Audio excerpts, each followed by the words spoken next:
Здравствуйте, на связи Всеволод Козлов, и в этом видео я хочу поговорить с вами на тему, сколько должен стоить качественный продающий сайт по ремонту квартир. Мы работаем в данной нише более 3 лет, работаем со строительными компаниями, с ремонтными, и я поделюсь с вами своими наработками, опытом и знанием по этому вопросу. Сайт может стоить, как вы понимаете, абсолютно любую сумму, начиная с минимальной 300 рублей за подъем сайта на шаблоне, на одном из конструкторов, до 300-500 тысяч, до миллиона рублей, заказывая у квалифицированных разработчиков. Однако всегда нужно иметь в виду, что сайт за каждую стоимость решает разного уровня задач. Поэтому вам изначально нужно определиться, на каком уровне вы находитесь. Из всех клиентов, которые к нам обращаются, мы делим на 3 понятные категории. Первая категория – это новички, то есть новые компании или компании, пытающиеся представить себя онлайн и не имеющие сайта. В основном это какие-то частные мастера, которые работали на сарафанке, но, опять же, по опыту, с 2014 года сарафанное радио каюкнулось, и встал вопрос, откуда брать клиентов. Соответственно, сайтов ни у кого нету, и чтобы привлекать клиентов, они читают и видят, что нужен сайт, нужна реклама и так далее. Но как правильно это сделать, они сомневаются. И, в принципе, делают правильно, потому что очень много развелось на рынке мошенников и недобросовестных людей, которые всегда будут говорить, что вам нужно это, потом вы им даете возражение, ну да, в принципе, вам нужно это и так далее. Кстати говоря, важный момент, немного не в тему, как отличить профессионалов от непрофессионалов, да? Так называемых мошенников.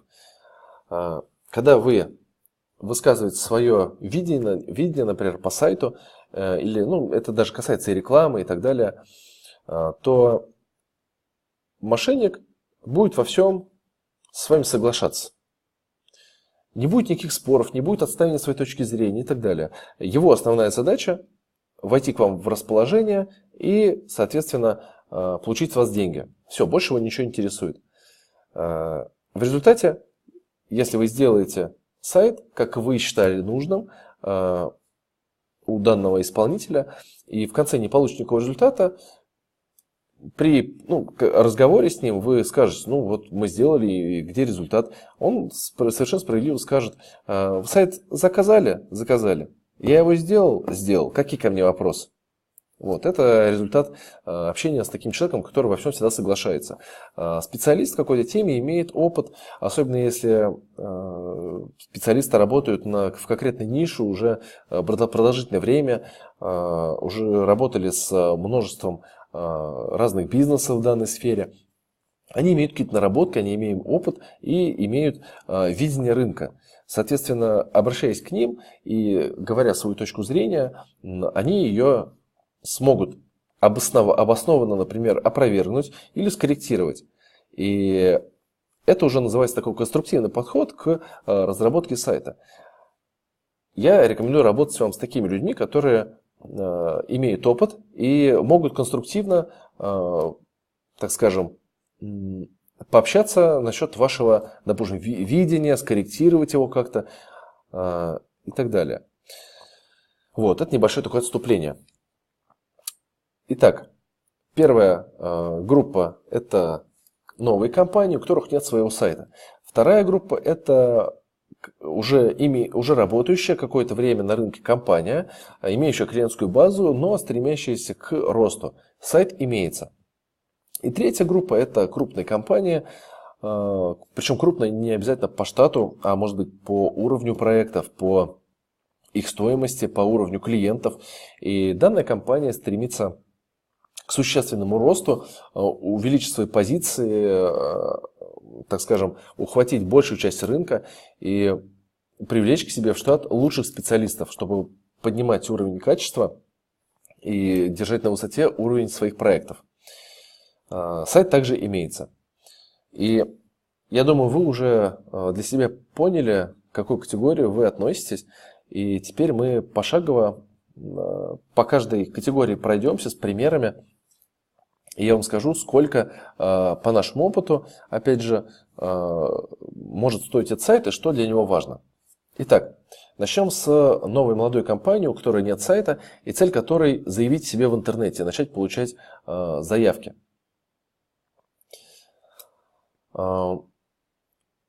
Поведение в последнее время покупательское сильно изменилось. Покупатели стремятся искать и проверять найденную информацию в интернете. Поэтому так популярны сайты отзывов, какие-то биржи, там, где опять представлены отзывы, где можно сравнить специалистов и так далее. Так называемые агрегаторы. И даже если хороший друг или знакомый порекомендует проверенную фирму или те, кто делали конкретно ему ремонт, то человек все равно пойдет и будет искать отзывы об этом человеке. Потому как если об этом человеке есть 100 отзывов и, например, 20 о нем негативных, то с таким специалистом вряд ли будет работать подавляющее количество людей. Потому как все-таки 20 отзывов из 100 негативных – это значительное количество. Значит, что-то не так. Поэтому вам нужно это четко осознавать и подстраиваться под текущие реалии.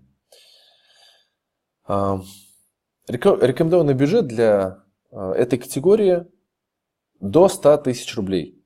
Ну, то есть не обязательно железно 100, да, там, но 110, 120 такая максимальная стоимость, в зависимости от ваших первоначальных, опять же, аппетитов и возможностей. Бывают, так скажем, новички приходят и готовы заказать сайт за 150, даже за 200 тысяч рублей. В этом ничего плохого нет, просто они сразу набирают определенный набор услуг, который поможет сильнее стартануть, быстрее стартануть, получить больший эффект на старте. Но если в самом простом исполнении качественный продукт не будет стоить дешевле 110-120 тысяч рублей. Вот. Ну и тратить дороже, если у вас ограничены средства, я вам также не рекомендую, потому что вам также будут нужны еще и рекламные бюджеты и прочее, прочее. Что вам на данном этапе нужно? Ну, как сами понимаете, отличный первый сайт, который будет вам приносить регулярно целевые заявки, целевые обращения от ваших клиентов. Любым способом могут приходить заявки, это может быть форма на сайте, это может быть онлайн-чат, это может быть обратный звонок, это может быть звонок по телефону. Абсолютно любое. Мы это подразумеваем, можно назвать это лидами, можно назвать это обращениями, неважно. На что нужно обратить внимание? Первое – это скорость запуска проекта. То есть здесь важно как можно скорее запустить проект. То есть срок реализации проекта где-то месяц-полтора. То есть вполне реально сделать при оперативно, опять же, вашем содействии исполнителю, то есть предоставление каких-то фотоматериалов, предоставление информации для описания услуг, цен и прочее, это вы должны давать оперативно. В таком случае за месяц-полтора данный проект поднять можно. Конечно, кто-то может поднять и быстрее, но вопрос, опять же, в качестве проработки проекта. Это первое. Второе – это простая и понятная навигация. То есть, все время смотрите как пользователь. То есть, люди всегда формулируют свою проблему в какой-то запрос поисковый, который они вводят. Например, ремонт ванной комнаты, ремонт совмещенной ванной и туалета. Вот. Это, соответственно, разные боли, разные потребности, и, соответственно, вы им должны потенциальным клиентам предлагать разные решения этих проблем. Потому как одно дело это элитный ремонт ванной комнаты, и другое дело это ремонт совмещенной ванны и туалета в новостройке, в обычной. То есть, когда люди куда переехали, и, скорее всего, у них есть ипотека, им надо еще как-то минимально сделать ремонт. Есть, конечно, те, кому нужно и не минимально сделать, те, кто подразумевает переезжает в новостройку, ипотеку у них, и они еще могут, в принципе, вложиться в ремонт. Такие тоже ситуации есть, это отменять нельзя. Но это уже вопрос наполнения, представления этой услуги. Но сам факт, вы должны разносить разные услуги по разным, так скажем, посадочным страницам. Вот. И из этих посадочных страниц будет складываться навигация. И эта навигация должна быть абсолютно понятной. То есть человек вам попал на сайт по запросу ремонт совмещенного ванны и санузла, и он должен легко найти информацию о вас, какие работы вы делаете, давно ли вы на рынке, где вы находитесь, какое портфолио работы у вас есть и так далее. То есть это все человек должен очень просто найти. И причем, когда он все эти страницы прошел, он должен иметь возможность легко вернуться на ту страницу, с которой он начал знакомство с вашим сайтом. Вот. Соответственно, к хорошей навигации можно сюда добавить еще такую вещь, как продуманные маршруты по сайту. То есть это дополнительная, так скажем, навигация, которая ведет человека по страницам, закрывая его возражения на каждом из этапов, да, и в итоге подводя человека к конверсионному действию. То есть, например, оставить заявку, позвонить, ну или альтернативное действие, когда человек сейчас не готов оставить заявку, он хочет еще ознакомиться с другими предложениями на рынке, оставить свои контакты в обмен на какую-то бесплатность. Это уже двушаговая продажа, это уже такая дополнительная штука, ее уже начинают сейчас заказывать, поэтому если вы еще до сих пор в своей нише этого не делаете, не используете двушаговые продажи, не используете e-mail маркетинг, ремаркетинг и прочие вот эти вот активности, с людьми, которые оставляют вам контакты, которые заинтересованы потенциально в ваших услугах, то вы теряете, вы отстаете от рынка. Вот, поэтому обязательно держите это у себя, так скажем, на карандаше, и как только появляется возможность, обязательно начинайте это внедрять. Следующий пункт – это то, что вам нужно всего буквально несколько страниц на старте. Позже вы доработаете количество страниц за дополнительную плату, но стартово вам нужно ограничиться минимум страниц. То есть, что это может быть? Это может быть главное, о нас, о компании, сотрудники, фотографии. Но если, опять же, это проблематично сделать на первом этапе, это можно оставить. Но как бы свою фотографию, как лица компании, вам обязательно нужно сделать. Обычно, кстати говоря, в небольших компаниях, ну или, так скажем, в бригадах есть партнер, и, соответственно, у вас уже может быть не один человек, а несколько, то есть какие-то хорошие проверенные бригадиры и так далее. То есть человека 2-5 вполне можно найти. Отфотографироваться на, например, своей амуниции и на фоне, например, на фоне объекта, или на фоне какого-то, ну, так скажем, фона, однотонно на фоне белой стены, на крайний случай. Вот, и, соответственно, выложить это на сайт. Дальше, это что? Это обязательно портфолио работ, представленное качественно, разбито на категории, чтобы пользователю было легко искать. Это описание основных услуг. Да, то есть, если вы, например, нишуетесь по ванным комнатам на ремонте ванных, то вы должны расписать, из чего складывается этот ремонт, и, соответственно, под каждую хотя бы основную услугу сделать отдельную страницу.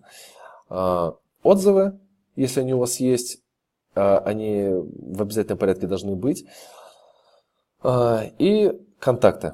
То есть, это необходимый минимум. То есть, этот минимум составляет где-то 10-20 страниц. Ну и качественные фото и видеоматериалы обязательно. Большинство людей визуалы, и, как мы заметили, выбирают вообще оставлять заявку или не оставлять, подписываться, не подписываться на бесплатность на основании примеров работ. То есть, если у вас качественные примеры работы, если у вас хорошие фотографии, если у вас грамотные ракурсы. В одном из видео я рассказывал как раз про анализ лендингов по ремонту квартир. Какие есть ошибки, когда делают ракурсы, например, один ракурс такой, а другой вот такой. И сиди как тут скомпоновывай, как это вообще было, как это стало. Абсолютно непонятно. Вот, это на что необходимо обратить внимание. Ну и пример такого бизнеса приведу. Например, сантехническая фирма Сергея. Опять же, это реальная ситуация из нашего опыта. Просто я их взял, так скажем, обезличил, ни сайтов, ничего не привожу, просто как бы по имени руководителя, с кем мы общались. Сантехническая фирма Сергея. Сергей много лет работал сантехником, но только недавно решил создать собственную фирму и подняться на новый уровень как в заработке, так и, соответственно, заработок куда-то нужно, соответственно, тратить на улучшение качества жизни, да, вот, и он захотел этого. В течение полугода он выполнял сантехнические работы, и его друзья рекомендовали своим знакомым. Но парадокс. Рекомендации были, но клиентов по факту не было. И один из клиентов Сергея намекнул ему, что было бы круто, если бы у Сергея появился сайт. Ну, такой вот инсайт, да? Было бы круто, если бы сайт появился. Ну, Сергей задумался, что действительно было бы классно, если бы у меня был сайт. И, соответственно, те, кто рекомендуют, они могли бы не просто говорить, там вот, Сергей, возьмите телефончик. Они бы просто могли бы у себя через СМС кинуть своим знакомым уже сайт от Сергея, фирмы Сергея, на которой были бы размещены тот необходимый минимум страниц, о котором я выше сказал. И уже на основании этого было бы гораздо проще принять какое-либо решение. Работать с Сергеем, обращаться вообще, на первом этапе даже обратиться ли к нему или нет. Ну вот. А так, поскольку сайта нету, это по сути кот в мешке, непонятно, какие работы, какой уровень и так далее. Как вообще выглядит Сергей, да, то есть, мы не секрет встречаемся всегда по одежке, поэтому это тоже очень немаловажный момент. Ну вот, поэтому вот это как из примеров типичного представителя данной категории клиентов. Второй пример, вторая категория – это функционирующая компания, стремящийся к росту. Сайт имеется. Если вашему бизнесу несколько лет, и у вас уже есть сайт, но сайт, скорее всего, не конвертирует, посетители есть, но обращение с него либо там пара в неделю, в месяц, но это вообще ни о чем, как вы понимаете, да, то есть если у нас есть проекты, на которых в сутки уникальных посетителей в районе 20-30, это с органического поиска, без рекламы, чисто SEO, это по одному из подмосковных городов, 20-30 посетителей в день, и, соответственно, с этих 20-30 1-2 заявки в день стабильно приходят. Вот, поэтому, когда мне начинают говорить, что с маленького трафика заявок быть не может, то это абсолютнейший просто абсурд, да. Сами можете посмотреть, какая большая конверсия. Здесь с 10-20 человек приходящих, 1-2 обращается. Как говорится, почувствуйте разницу. И, соответственно, вы, скорее всего, понимаете, да, что ваш сайт уже устарел или был сделан абсолютно некомпетентными людьми. Нужно расти, нужны клиенты, ваши сотрудники, ваша бригада простаивает без работы, по-любому начинают искать заказы на стороне, потому как деньги нужны, кормить семью или себя как минимум необходимо. И что для этого нужно делать? Чтобы не растерять команду и чтобы самому как держаться на плаву, вам необходимо сделать качественный продающий сайт. Но это уже будет сайт не того уровня, который мы разобрали раньше. Это должен быть более продвинутый уровень, потому как вы не один, у вас бригада, соответственно, вы можете вести параллельно несколько объектов.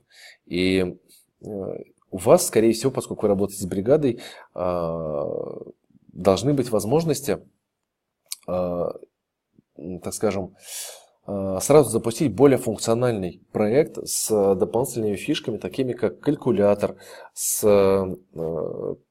продвижением активным, как раз то, что я говорил, с e-mail рассылкой, с бесплатностью, с двушаговыми продажами. Как раз вот на этом уровне в основном эти бесплатности запускаются, потому что уже крупные компании, с ними все тяжело это согласовывать, они не особо видят в этом нужды, потому как у них есть бюджет рекламный, и они приносят им больше клиентов. То есть, как оптимизировать эти бюджеты, у них в основном пока вопрос не стоит. Возможно, с текущей экономической ситуацией она скажется как-то на большинстве компаний, они начнут этим как-то заморачиваться. Но пока с кем мы работаем, они это просто пока игнорируют, пока, грубо говоря, пока и так хлеб есть, смысл сейчас париться. Потом, когда прижмет, как всегда, начинает думать. А данную категорию середнячков, так скажем, их прижало, и у них есть средства на то, чтобы они могут найти средства в любом случае для решения этой проблемы, если это им остро надо. Поэтому здесь я рекомендую создавать уже более, так скажем, развернутый сайт с большим набором страниц, где будут расписаны ваши подходы и, так скажем, под услуги, потому как, опять же, я заметил, что клиенты по ремонту стали немного по-другому заказывать. То есть, если раньше было гораздо проще привлечь клиента на ремонт квартиры под ключ, то сейчас люди дробят ремонт на несколько частей и, соответственно, ищут, ну, например, человек въехал в квартиру во вторичку. И квартира, ну, обычно какая вторичка продается? Вся ушатанная. Вот, и человеку надо делать ремонт. Естественно, не всегда есть деньги, далеко не всегда есть деньги на полностью ремонт, потому что это сразу выйдет в круглую сумму, и решается делать ремонт по частям. Семья отправляется, например, к родственникам, а муж, допустим, да, находится, живет в этой квартире, рабочие приезжают и уезжают, и они, например, решают начать ремонт с санузла, с ванной комнаты. И, соответственно, в поиске ищется не ремонт квартиры под ключ, а, например, ремонт санузла, ремонт ванной, поменять плитку в ванной, услуги плиточника и так далее. То есть эта услуга может сказаться абсолютно по-разному. Это нужно четко понимать. И не нужно брезговать, это еще один такой момент, при обращении почти каждый первый хотят именно заказы под ключ забирать, да, то есть у них сейчас нет заказов или как-то еле-еле перебиваются от заказа на заказ, вот, как-то себе на хлеб с маслом зарабатывают, но все равно хотят до последнего клиента поймать жирного или на ремонт квартиры под ключ, либо на ремонт коттеджа. И нет, когда им говоришь, что такая ситуация на рынке, так все изменилось, да, там люди, допустим, сейчас делают ванну, потом через какое-то время, если им понравится, они закажут у вас сделать кухню, сделать комнату, там электрику, что-то еще, на что всегда получаю ответ, что это неинтересно, это мелкие работы, это невыгодно. Ну, что здесь могу сказать? Могу сказать, что за таких клиентов придется платить дороже, их выискивать придется. И как-то так. Либо подстраиваться под изменяющийся рынок и быть на коне. Делать более эффективным процессы, делать так, чтобы ремонт ванной комнаты, например, был для вас выгоден. И опять же понимать и рассчитывать на долгую перспективу. Согласитесь, гораздо интересней, если у вас каждый месяц будет, к примеру, 10-20 объектов по ремонту ванной с перспективой, даже возьмите из 20, допустим, 10 через какое-то время у вас закажут ремонт другого помещения, чем один заказ на ремонт под ключ в сколько-то месяцев. Да? То есть вы его сделали, а дальше сидите 2-3 месяца, например, курите бамбук, да, и ждете этого клиента, а сами занимаетесь непонятно чем. Так вы нарабатываете клиентскую базу и улучшаете свое положение, так скажем, на рынке, да, то есть отхватываете себе кусок пирога, нарабатываете клиентскую базу, что очень важно. Если вы, опять же, со смекалкой, то вы лучше меня знаете, как эту базу клиентов можно монетизировать дополнительно. То есть даже после того, как вы сделали ремонт конкретно санузла по каким-то доп. Услугам. То есть, если вы в ремонтной сфере, вы четко знаете, какие проблемы у людей всегда возникают. Самый банальный пример. Приходите изначально, и вы будете находиться в квартире долгое время. На протяжении ремонта. Это как минимум, от недели, наверное, до 3. Вот. Все зависит от разных факторов. И вы можете посмотреть, опять же, в каком состоянии находятся окна, например, что-то еще и так далее. И в дальнейшем уже сформировать себе, так скажем, чек-лист, что можно предложить этому клиенту. И какие-то разовые работы уже дополнительно можно предлагать. И если человек реально, многие осознают реально проблемы, и если вы им сделаете качественное предложение, да, и изначально, если хорошо зарекомендуете на тех работах, которые он уже у вас заказал, то будет вам счастье. Вот. Итак, рекомендованный бюджет для данной второй категории середнячков с имеющимся непродающим сайтом от 100 до 250 тысяч рублей. Вот. На что здесь нужно обращать внимание? На то, что был качественный дизайн.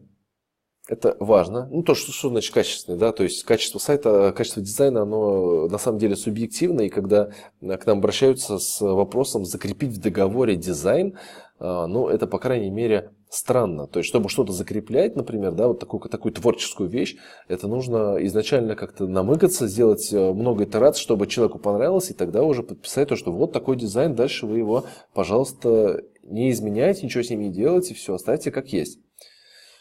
Вот. Соответственно, во-вторых, это профессиональные тексты. То есть вам необходимо принимать участие в, так скажем, в написании текстов. То есть не вы будете писать, а вы должны участвовать. То есть вы должны в идеале проверять все текста, которые попадают на ваш сайт. Вы должны указывать основные моменты, основные нюансы, на которые нужно обратить внимание копирайтеру, чтобы написать качественный текст. Обязательно. Забудьте вообще о такой штуке, что вы платите деньги агентству, и оно сделает все за вас чики-пуки. Такого не будет. Каким профессиональным не было агентство, мы... я себя называю как специалистом, да, тоже можно назвать так агентством, которое работает непосредственно с ремонтной сферой очень много. И мы не знаем большого количества нюансов, мы не знаем нюансов конкретно вашей работы. Ведь у каждого мастера есть свои какие-то приемы, фишки. Например, ремонт квартиры под ключ. Да?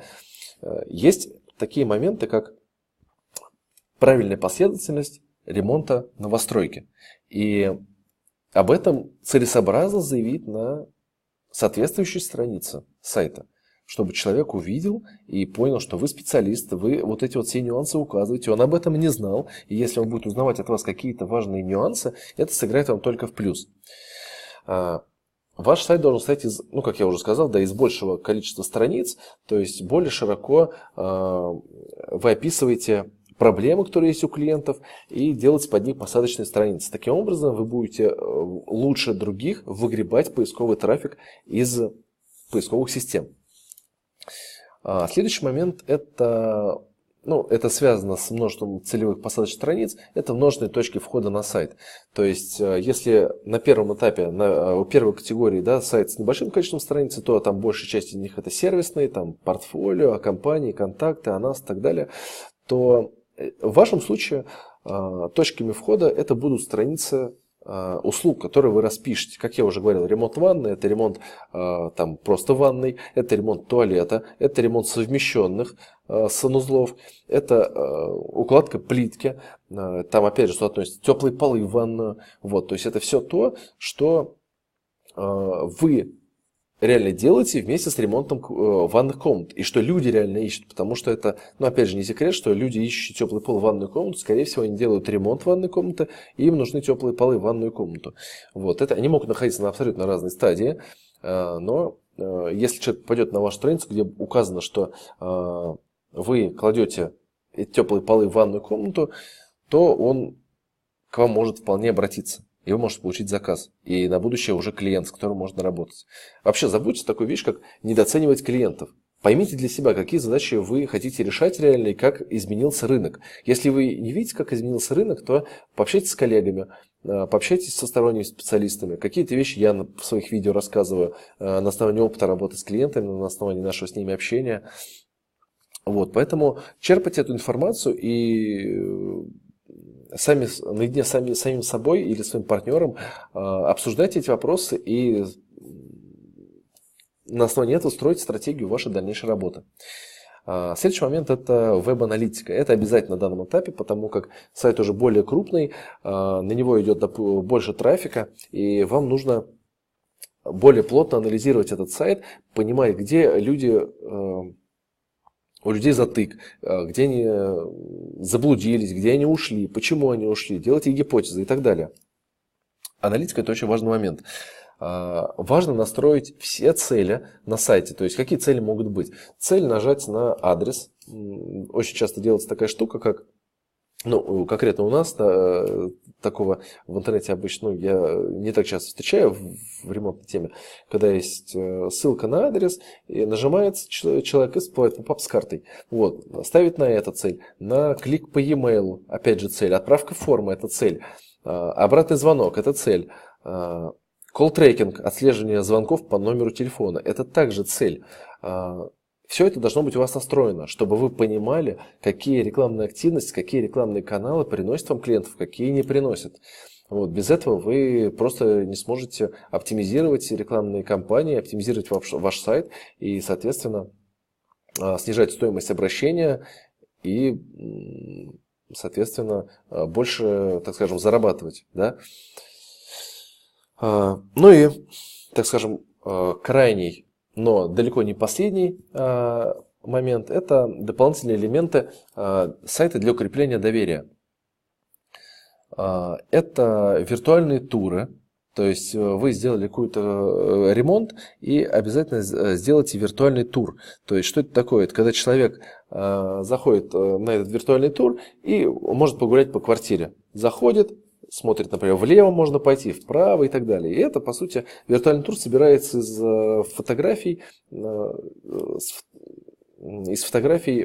отремонтированного помещения. Работает очень круто.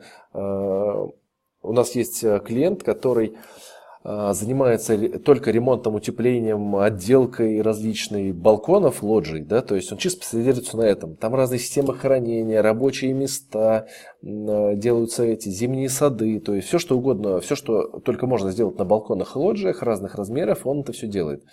Соответственно, только сделано какое-то помещение, он сразу же делает его виртуальный тур и панорамные фотографии. Все это делается для сайта профессионально.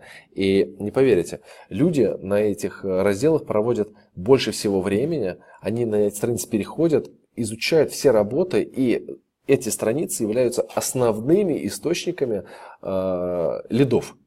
То есть в основном где-то процентов 80 обращений приходит именно с вот этого раздела виртуальных туров и портфолио. Ну, потому что у него все эти виртуальные туры находятся в разделе портфолио. Вот. Это как один из ярких примеров. Да, человек в это инвестирует. Сколько виртуальный тур стоит? Ну, не буду врать, но не меньше 5000 рублей точно. То есть где-то от 5, 5, 7, 500 где-то вот так стоит виртуальный тур. У меня есть также человек, который занимается виртуальными турами, поэтому, если что, могу порекомендовать. Ну, вот. Пишите в комментариях, если вам это актуально. Помимо виртуальных туров можно делать видеоотзывы, тоже очень классная тема, но здесь проблема в том, что далеко не все клиенты готовы записать видеоотзыв для вас. Поэтому можно договориться, например, вы стоите, да, и ваш клиент, и вы ему задаете вопросы, он на них отвечает. Ну, как-то в таком духе. Но часть клиентов всегда будет довольна дать отзыв. Особенно, если вы за этот видеоотзыв дадите какие-то преференции клиенту. Какой-то бонус, что-то приятное, бесплатно. Это дополнительно очень классно работает. Поэтому здесь все в ваших руках. Делайте. Я вам говорю вещи, которые работают. Итак, третья категория это... третья категория, пока рано. Пример бизнеса. Узконишевая компания, которая занимается ремонтом ванных комнат и санузлов. Владелец этого всего предприятия Александр. Он уже 15 лет занимается ремонтом ванных комнат, санузлов в городе Люберцы Московской области. У него достаточно большая уже наработанная клиентская база, но у него никогда не было полноценного маркетингового плана действий, которые нужно проводить, чтобы иметь постоянный поток клиентов.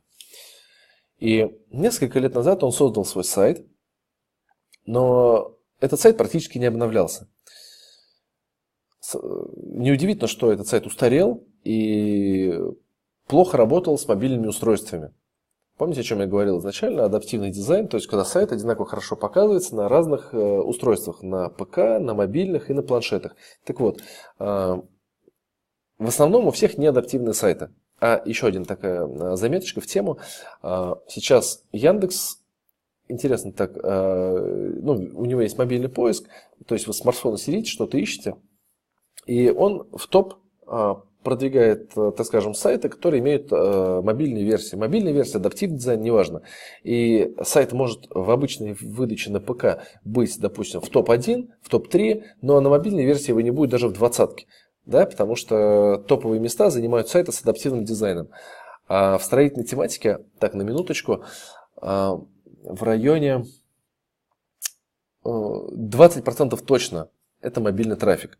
То есть вы понимаете, если у вас нет адаптивного дизайна, сколько клиентов вы теряете. Это 20% в случае, если сайт не адаптивен, да, то есть люди как-то сюда попадают на этот сайт. А если бы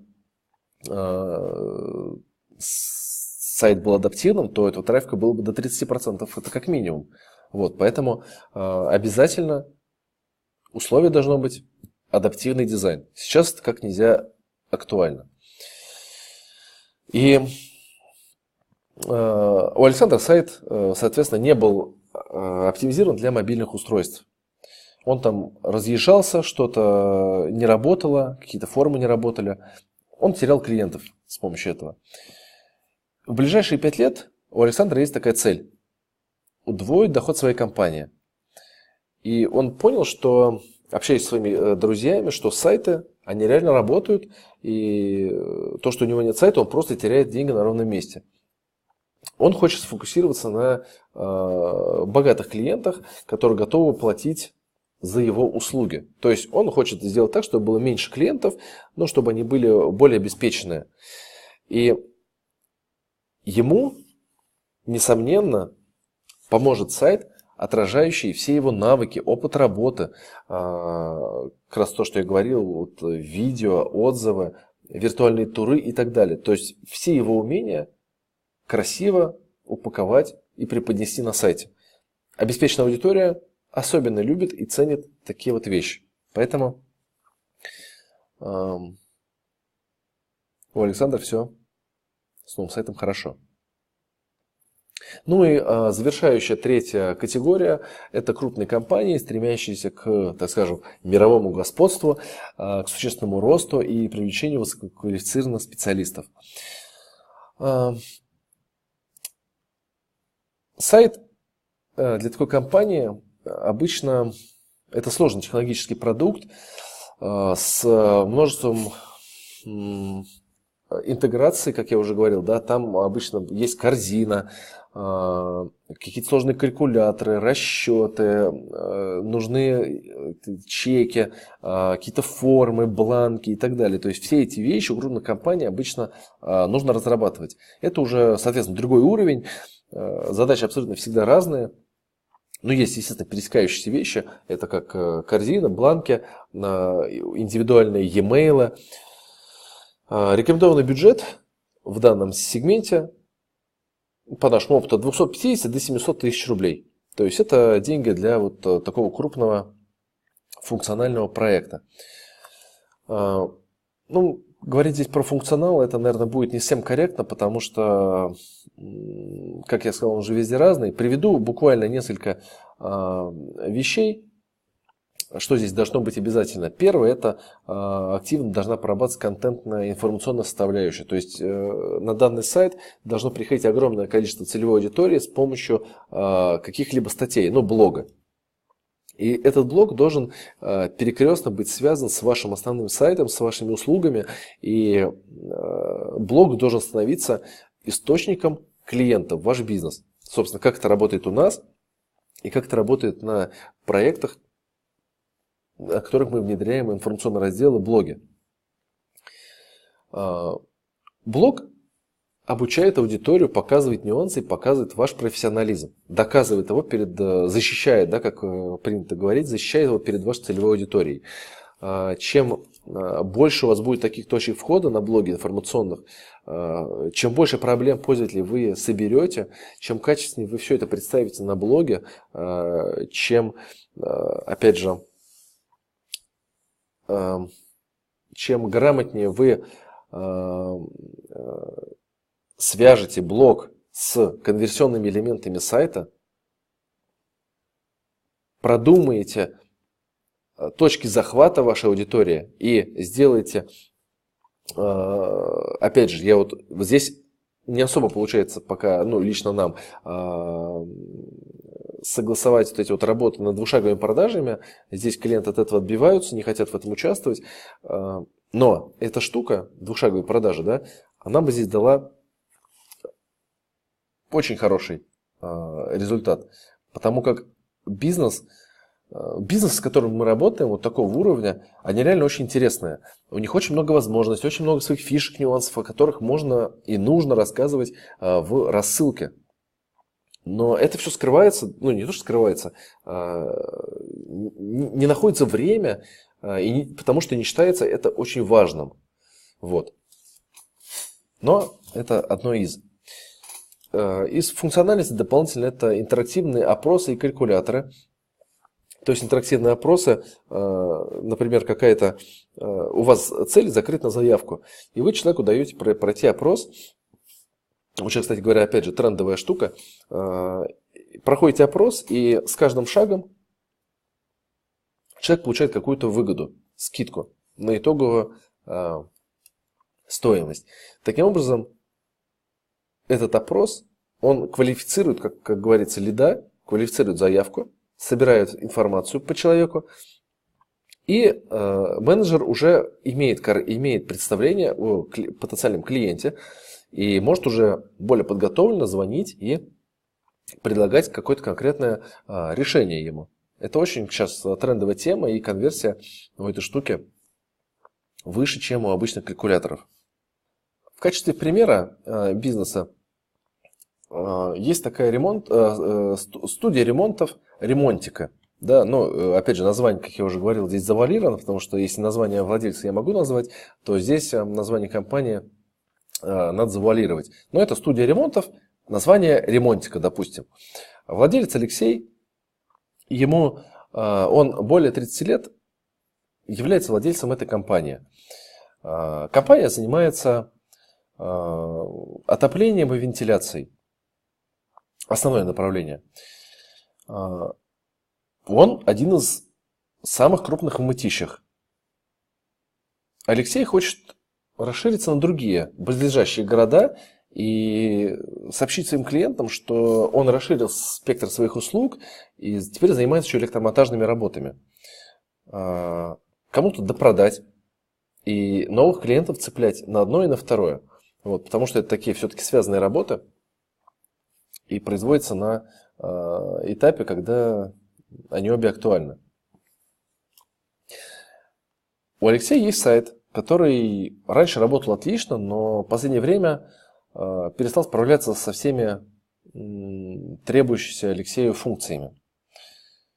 Алексей хочет не просто добавить несколько новых страниц на сайт, да, и привлечь там на 5 клиентов больше, да, в месяц, а он хочет совершить такой сильный прорыв и выйти на новый уровень. У Алексея есть директор по маркетингу Ольга. Соответственно, задачу по обновлению сайта Алексей поручил Ольге.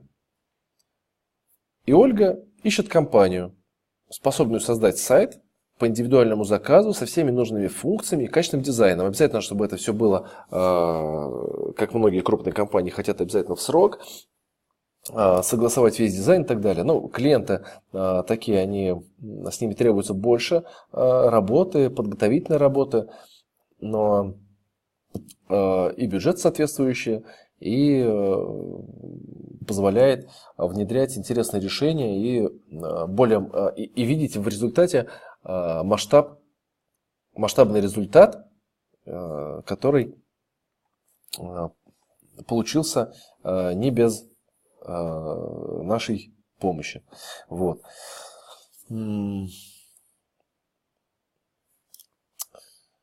Важный момент напоследок – это такой посыл. Озаботившись сайтом, сделав сайт качественный, заказав его реально специалистов, но на этом остановившись, не создавая никакой маркетинговой активности, не запуская рекламу, не запуская и не, так сказать, масштабируя SEO-продвижения, на сайте не будет посетителей. Ну, если у вас, опять же, нет посетителей, ну или посетителей ограниченное количество. Продвижением сайта, а также рекламой нужно заниматься постоянно. Если вы готовы заниматься этим в ущерб развитию бизнеса, то как бы не вопрос. Обучайтесь, есть достаточно качественных курсов, на которых обучают и Яндекс.Директу, и SEO-продвижению, и раскрутке в социальных сетях. Мы на ряде курсов обучаем и своих ребят. потому что это зачастую быстрее, чем создавать свой какой-то курс. У нас есть свои инструкции, наработки, но как-то ввести, так скажем, в курс основных вещей, это идеально на каких-то хороших курсах. Вот. Поэтому изучайте все эти вопросы, если хотите заниматься маркетингом самостоятельно. Вот. Но учтите, что весь без в нюансах, да. Та же контекстная реклама, взять тот же ремаркетинг. Сколько на ремаркетинге было потеряно денег? Один из, так скажем, недавних примеров: обратился к клиенту, который настроил ретаргетинг, но он ему не приносил клиентов. То есть там сливалось в месяц в районе 80-90 тысяч рублей. И стоимость заявки с ретаргетинга составляла где-то под 10 тысяч рублей. Когда на обычных источниках, там РСЯ, поиск, заявка стоит там от 500 до 1200 рублей. Видите разницу, да? Соответственно, мы проанализировали, и в ремаркетинге было всего два числа стояли некорректно. Да, там время хранения этого ремаркетингового списка посетителей. Вот. За счет одной этой ошибки человек сливал огромное количество денег. Мы подкорректировали эти числа, больше ничего не меняли, все оставили одно и то же. Стоимость заявки снизилась до 1100 рублей. Сразу же снизилась до 1100 рублей. Гораздо меньше стало переходов, затраты тоже кратно снизились. Но сам факт, что ретаргетинг стал дополнительным каналом, который стал приносить клиентов за более чем адекватную сумму. В его бизнесе стоимость заявки возможно делать до 3500 рублей. Поэтому 1100 это очень хорошо. Плюс в дальнейшем мы еще этот ретаргетинг докрутим, сделаем АБ-тесты, и, соответственно, он будет еще выгодней. Это просто к тому, что везде есть нюансы. Поэтому не забывайте о маркетинге. Создав сайт, сразу же поручите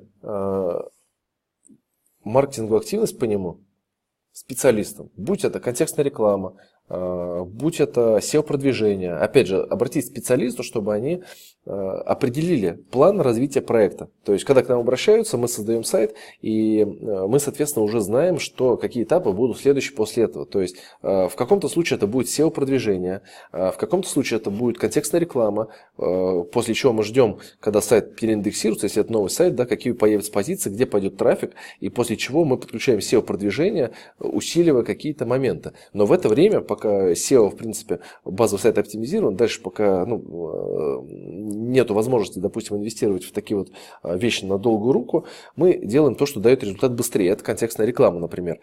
А когда уже идет поток денег с контекстной рекламы и подключилась SEO, мы переключаемся на SEO и усиливаем те моменты, которые можно усилить и которые дадут быстрый результат. Вот. Это что касается маркетинговой движухи. И опять же, если вам не предлагают, не то, что не предлагают, а говорят какие-то банальные вещи, если у вас новый сайт, и сразу же, например, говорят, что это все SEO, это все от лукавого, давайте делать контекстную рекламу, то подумайте, грамотный ли специалист.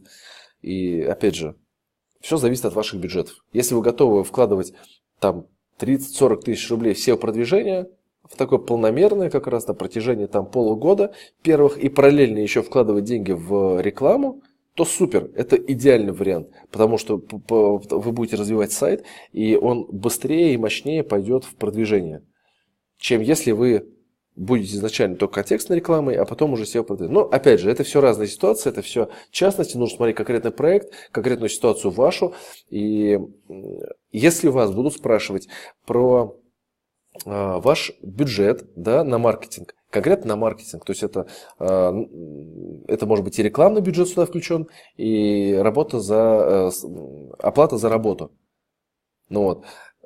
Обязательно называйте, потому что это делается не для того, чтобы вам, кто-то может и для этого использовать, но как можно предложить вам дальнейшее развитие проекта, да, если непонятно, какой бюджет у вас есть. Можно предложить абсолютно любое решение. Можно предложить в ремонте квартир, например, 200-300 тысяч рублей в месяц на контекстную рекламу и еще 60 тысяч на SEO, 100 тысяч на SEO. Это абсолютно реальные цены. Это реально клиенты столько платят. Но готовы ли вы столько платить? Или у вас рекламный, вообще маркетинговый бюджет 50 тысяч рублей в месяц, и вам нужно из этой суммы выжить максимум? Это уже другой вопрос. Поэтому это очень важный момент. И если вы хотите получить толковый результат, а не абы что, то обязательно сообщайте о том, какой суммой вы располагаете. Если исполнитель адекватный, то он будет дорожить своей репутацией и, соответственно, будет заинтересован дать вам результат за ваш бюджет и подберет для вас оптимальное решение. Ну что ж, мне кажется, я раскрыл тему. Если вам понравилось данное видео, если вы получили ответы на свои вопросы, то ставьте лайк, подписывайтесь на канал. Если у вас есть какие-то вопросы, есть какие-то уточнения, если у вас есть, в общем, какая-то обратная связь, то буду очень рад и буду очень благодарен, если вы напишите ваш конструктивный, подчеркиваю, конструктивный комментарий под этим видео. Если вас интересуют какие-то темы, то предлагайте их, опять же, в комментариях под этим видео. У меня в процессе, у меня есть план контента, который я готовлю, поэтому если будут проявляться какие-то темы, которые будут поддерживать большинство, то эти темы будут выпускаться вне очереди, так скажем, специально для вас. Вот. На этом все. Спасибо за внимание. Подписывайтесь, ставьте лайки. И до новых встреч в новых видео. До свидания.